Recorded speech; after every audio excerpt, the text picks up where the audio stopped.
Lumabas na pala ako dito. Baka maunahan niya ako mag-level ko mga doy. Agoy, napitripay pa talaga ako. Wala na. Impas ang kabutang. Umauli ka na in town Silvana kasi peligro na yung kabutang mo. Tapos yung flicker ko dito, katol na talaga kay doy. Tinulak na agad ako ng flicker ko. Hindi na siya nakaigham mga doy. Dahil kasi gulo, hindi dumintindi sa sinasabi ko. Umabang muna ako sa pagong dito mga doy kasi lumuoy din ako sa kakampi.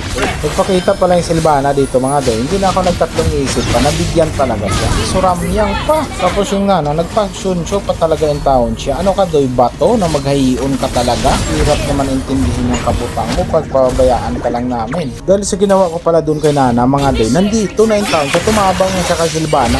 Peligro ang kabutang ko mga doy. Kaya lang na-flicker ko, naitulak talaga ako. Duty na lang talaga yung flicker.